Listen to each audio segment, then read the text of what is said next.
Hi, everyone. We are going to go a little bit further afield than usual today and look at a South American rum. We most of the time we know about Colombian rums, Venezuelan rums, Guyanese, Surinamese, French Guiana, perhaps if we really know our stuff, and of course there is Peru and even Ecuador in some cases. But this one is from a different little distillery in Paraguay, and I'd like to look at these places that are a little off the beaten track because I mean how many of us have heard from stuff like the Gran Chaco from Bolivia or the Isla N and the Tickerman from Argentina and so on? You know, there's a whole bunch of them out there that we never get to see because they don't get to come over to, well, the north or the east or Europe or wherever else that we're looking at this from. And they're usually known mostly to locals. Now, in Paraguay, in the source of today's thing, we have a distillery called Castilla.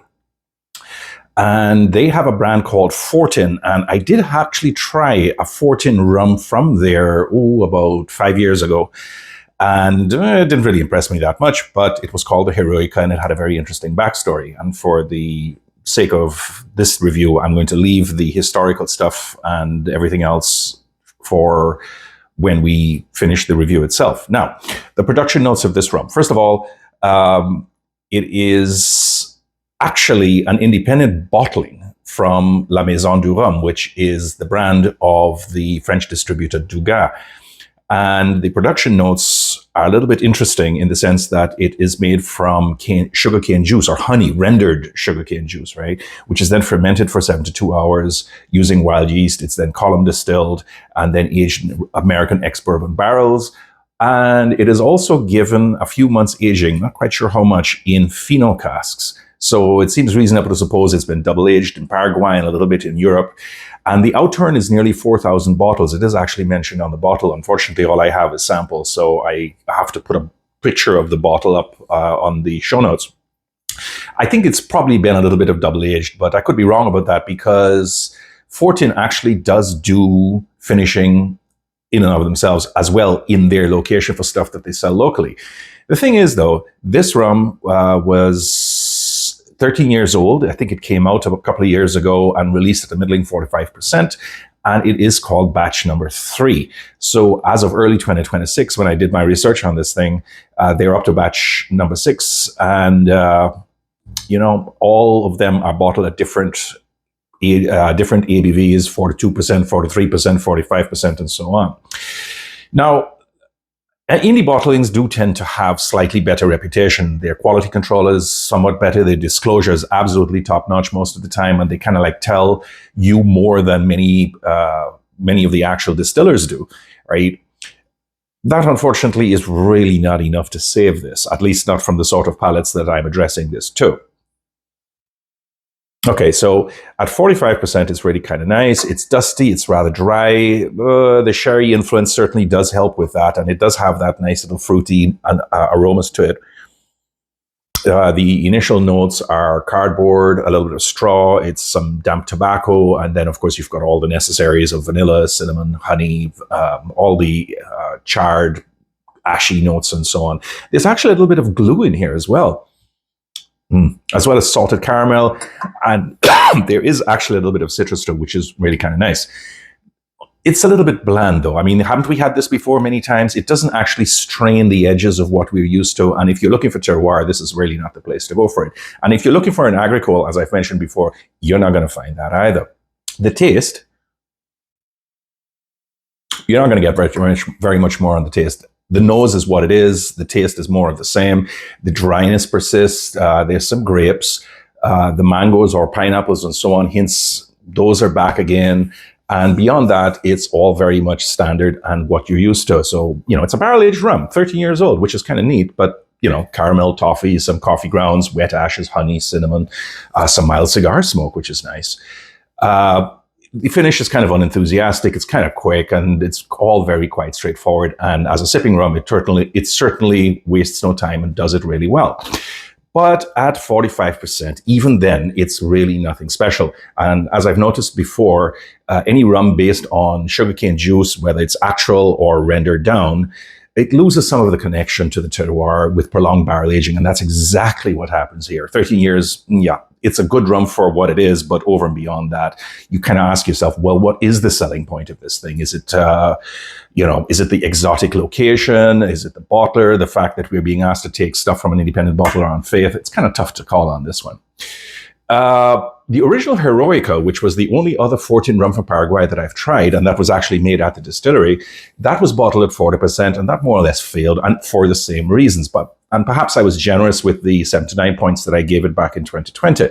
Here, even with five proof points higher, it still doesn't do very much and scores a point less. I'm going to give this about 78 points just because, it really doesn't impress me that much. But having said all of the above, for those who like the lighter, easier Latin style of rum making where barrels are everything and the source is really less important, this isn't actually entirely bad.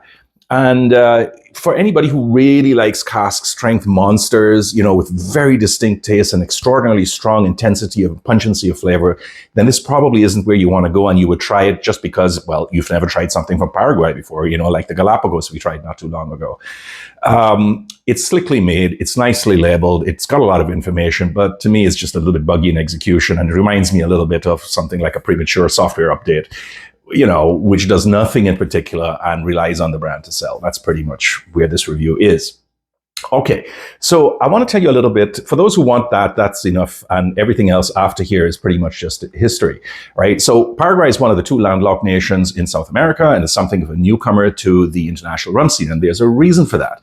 And that's because from the 1940s through to about 1993 or so, there was a government monopoly called the Paraguay Alcohol Corporation or something like that, which was a sort of like a combined thing for the government and producers. They both had stakes in it, something like, I guess the Jamaican rum pool.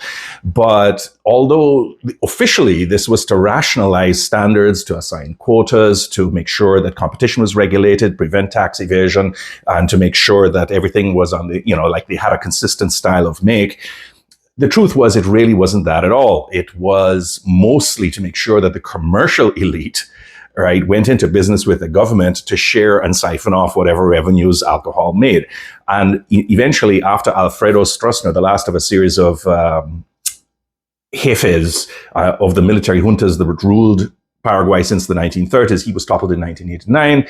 The laws were somewhat relaxed and it became easier to set up distilleries or independent operations, which this is. Now, the Castilla Distillery was formed around 1993. It was a sugar producer initially formed by Gustavo Diaz de Vivar.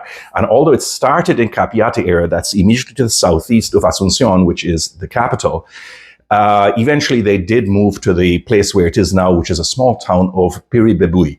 And the sugar business took off. They got himself a multi-column still, and they have started to issue rum since then. They still are not very well known in the world. Hopefully this can change some stuff. And it's really quite an interesting place. It is located on a small estate of no more than 1,500 acres, I think, 1,500 hectares, which is about 3,700 acres.